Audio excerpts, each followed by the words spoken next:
Hi there, I'm Joel, and this is Raf from Digital Hi. Autopilot, and welcome to the Radically Honest Marketing Show, where we try to go behind the scenes and show the mechanics of what goes on in the marketing world so you can use those insights to improve your business.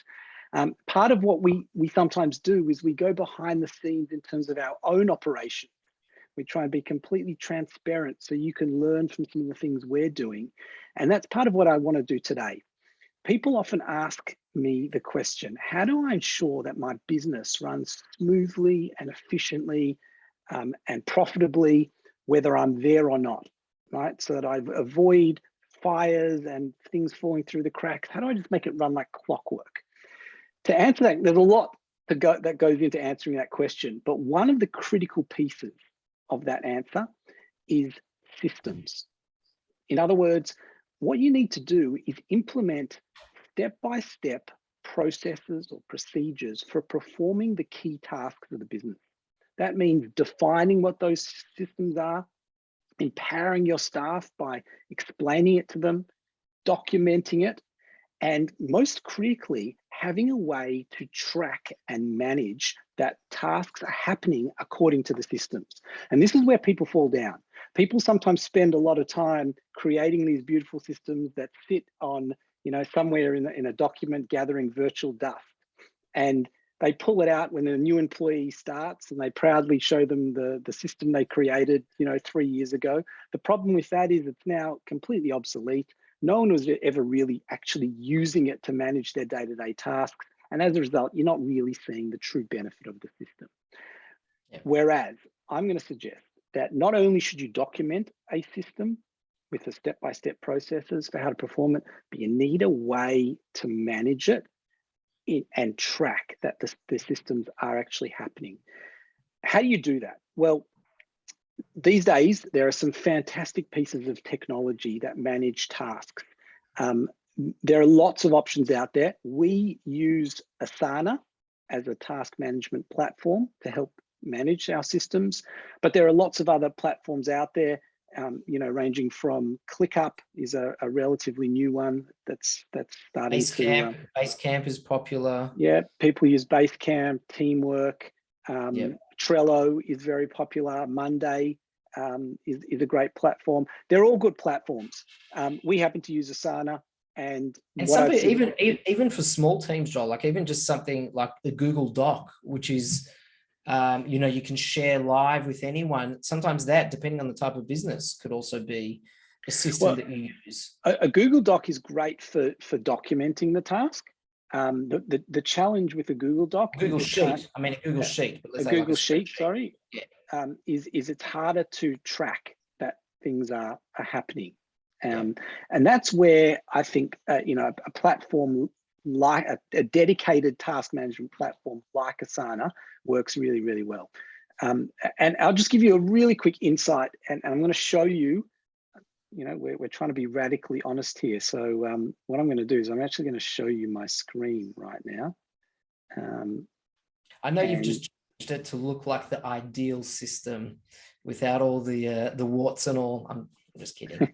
But, so let me explain this very briefly. So what you can see here is what is really an Asana project. But this is one of our systems templates for PPC management, pay-per-click management. So in this case, it might be Google Ads, for example. Exactly. So whenever a new client comes on board, what we do is we have this pre-built PPC template, which we then copy and we obviously name for the client. We have a section here called account where we put any account notes, about what their goals are, what they're trying to achieve, what their core services are, etc. And we can refer to that at any point in time. Then we have a set of setup steps, okay, where we've got everything from admin, keyword research, ad group structure, and so on. And each of these, if I was to click on keyword research, for example, there are some templates there. There are various steps that go into keyword research. And that is our process. And what we do is we then allocate these tasks to whoever, in our case, is managing that within the business. And and we allocate a due date to it. So it needs to be done by a certain time. And the idea is to tick off the tasks as they go through them. And then we as a business... The good, if I can just add in there, the good thing there about even the subtasks is that you can allocate the subtask specifically to a person and assign a due date for that.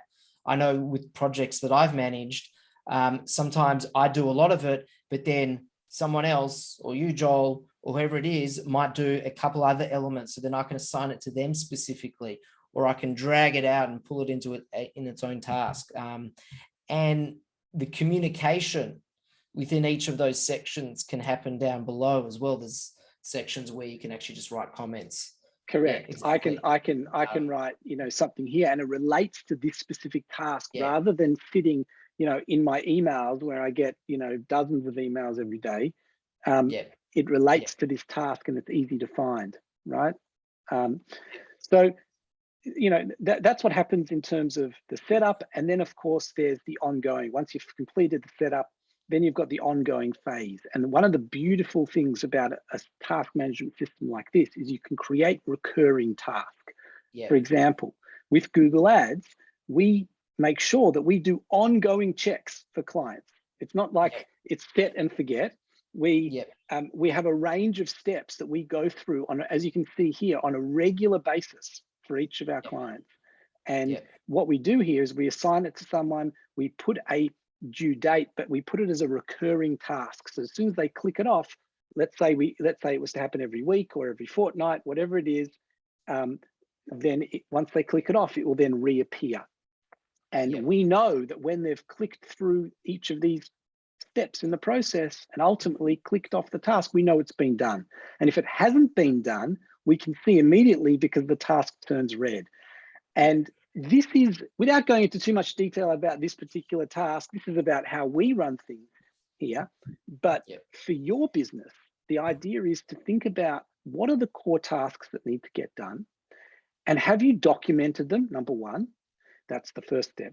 But then have you integrated it into a system with some checklists to enable you to allocate them to people and ensure that you can track that the system is getting done in the way you want it to get done.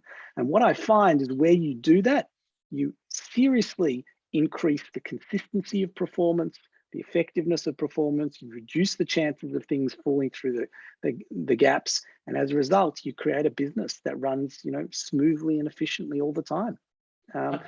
If I can add, if I could push back a little bit, Joel. Go for it. At the end of the day, though, we all know in business there are challenges and some things do fall through the gaps. At the end of the day, these systems are only as good as the human beings that use them properly. And even the system might not be perfect, it needs to be changed as well. But things do happen that you don't expect, that you just didn't forecast. So, but I think what these systems allow is they have this, it's more like a protective barrier, or just this, this safety net that you can always fall back to when things are getting crazy. It's like, okay, well, if we stick to this system, that'll help us sort of manage and get through some of these bumpy periods as well. There's always going to be bumpy periods. That's just life. That's the way things go. But having this system does help to smooth those bumps out. I wouldn't say it's just going to be, once you got the system, bang. The other thing. Well, wait, just on that point, just quickly, one of my favorite phrases from James Clear's book Atomic Habits, which we've referenced numerous times, is this. He says, you don't rise to the level of your goals, you fall to the level of your system. Wow. Right? You don't rise to the level of your goals, you fall to the level of your systems. And I think that's probably true. Anyway, sorry, go on. Yeah, we could probably talk about that in many aspects of life as well, not just in business. The other thing is that, having come from a large, fast-growing agency background before I started my own business, and managing up to 120 clients in any month, which is just ridiculous.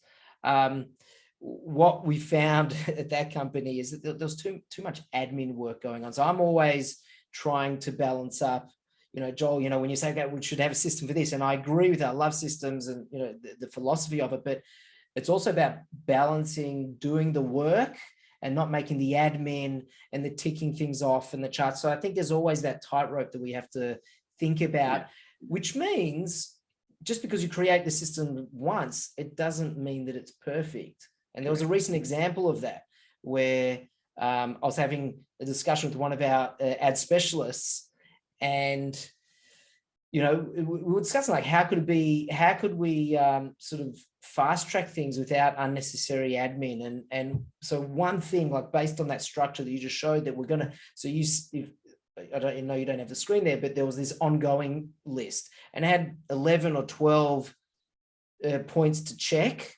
Then there was a quarterly one, which also had probably half a dozen things to check. But within each of those subtopics, there was also, it branched off into other areas as well to check. So what we discussed with the tech specialist is that there are some things, I'm talking about here, Google Ads, that you should be checking every few days or every week. Some things that you should probably just check every month. Some things you probably just check every quarter. And so what we're going to do is actually, we're going to restructure that and actually break it up by things that, I need to be done more frequently, not as frequently, or very infrequently.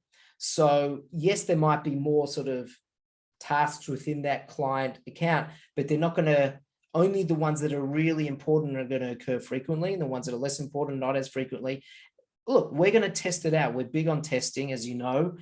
Let's test that out. Let's see if that's easier to manage. We also worked out just general parameters of communication and, when things, how many people do you need involved in decision making as well. But that's another, Raf, you make a good point, and that is that your systems should not be static.